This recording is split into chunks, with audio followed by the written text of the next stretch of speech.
Pengertian nuzulul Al-Quran secara bahasa. Nuzulul Al-Quran diungkapkan yaitu kata nazala, yunazlu, innazah dengan makna denotatif atau menurun. Ketika kita menempatkan arti an-nuzul secara bahasa kepada Al-Quran, maka ditemukan arti-arti tersebut tidak layak untuk disematkan ke dalam Al-Quran, kecuali dalam bentuk majas.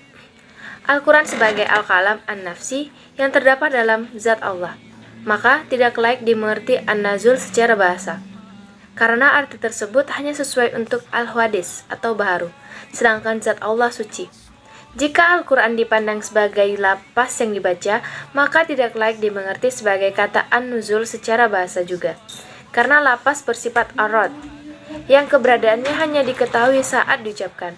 Maka jalan keluar bagi pengertian an-nuzul secara bahasa ditempatkannya secara bentuk majas, artinya adalah menginformasikan, menetapkan, menggerakkan dari atas ke bawah. Pengertian nuzulul Al-Quran dalam bahasa.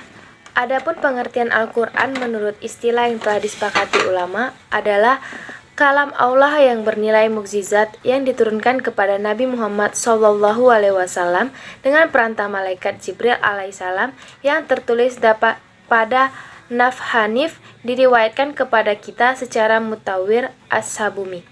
Tahapan nuzulul Quran. Tahapan pertama penyampaian Al-Quran dari Allah kepada Lauf al-Muhfuz, maksudnya sebelum Al-Quran disampaikan kepada Rasulullah SAW sebagai utusan Allah terhadap manusia, Al-Quran terlebih dahulu disampaikan kepada Lahul al-Mahfuz, yakni suatu tempat lembaran yang terpelihara di mana Al-Quran pertama kali ditulis. Tahapan kedua, turunnya Al-Quran ke langit pertama dengan sekaligus. Di langit pertama itu, Al-Quran disampaikan pada Bait Al-Izzah. Lalu, tahapan ketiga, Al-Quran diturunkan dari Bait Al-Izzah di langit dunia, kemudian diturunkan kepada Nabi Muhammad SAW pertama kali pada malam Qadar. Tetapi turunnya tidak sekaligus, melainkan sesuai kebutuhan, masa, dan tempat nuzulul Quran. Ayat yang pertama turun. Menurut penyelidikan ahli sejarah, turunnya Al-Quran Al-Karim secara bertahap ditandai dengan terjadinya peristiwa yang dialami oleh Nabi Muhammad SAW. Ketika itu beliau sedang beribadah di Gua Hira, yaitu sebuah gua di Jabal Nur yang terletak kira-kira 3 mil dari kota Mekah.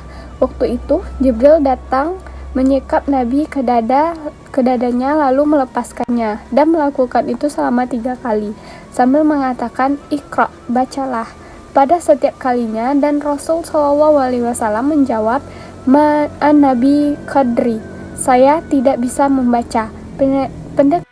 Pendekapan yang ketiga kalinya Jibril alaihissalam membacakan kepada Nabi SAW, yaitu ayat yang artinya bacalah dengan nama Tuhanmu yang telah menciptakan manusia dari segumpal darah.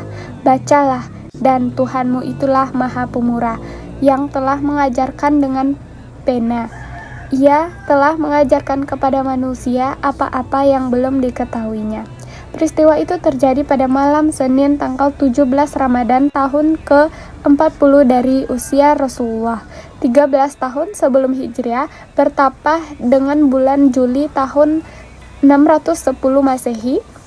Dalam catatan sejarah, peristiwa luar biasa itu dijadikan sebagai penetapan awal turunnya Al-Quran. Sedangkan ayat yang terakhir turun, dari berbagai macam pendapat para ulama tentang ayat yang terakhir turun, dapat disimpulkan bahwa ada dua ayat dalam Al-Quran yang hingga kini masih menjadi perdebatan. Di antaranya ayat tersebut yakni surat Al-Maidah 5.3 dan Quran surah Al-Baqarah 2.281. Yang pertama surah Al-Maidah, yaitu Quran surah Al-Maidah 5.3 turun di Arafah pada saat Rasul melaksanakan haji wada pada tahun 10 sementara beliau wafat pada awal-awal tahun 11. Ibnu Jarar At-Tabari menginformasikan bahwa Rasulullah wafat setelah 81 hari dari hari Arafah, waktu di mana Quran surat Al-Maidah.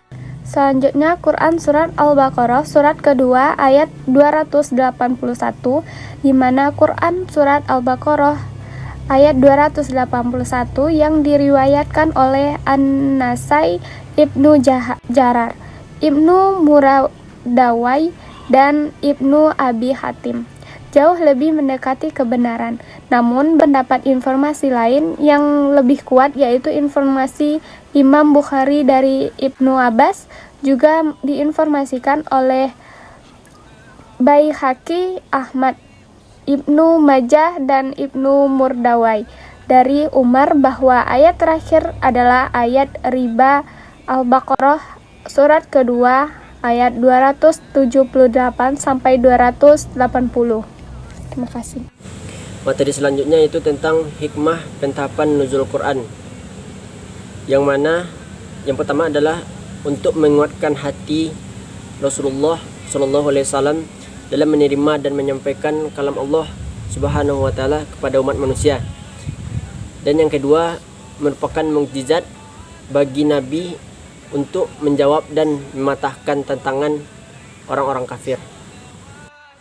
Yang ketiga yaitu memudahkan Rasulullah SAW dalam menghafal lafaz Al-Quran, mengingat Al-Quran bukan syar'i atau prosa, tetapi kalam Allah Subhanahu wa taala, yaitu yang sangat berbobot isi maknanya sehingga memerlukan hafalan dan kajian secara khusus. Dan yang keempat yaitu untuk memberi kesempatan sebaik-baiknya kepada umat Islam untuk meninggalkan sikap mental atau tradisi-tradisi jahiliyah yang negatif. Yang kelima yaitu menjawab problematika masyarakat. Dan yang keenam mengetahui nasikh dan mansukh dalam ayat Al-Quran yang berkaitan dengan hukum. Dan yang terakhir, yang ketujuh, yaitu memberikan pengaruh yang besar dalam proses dakwah Islam dan pembentukan umat. Sekian, terima kasih.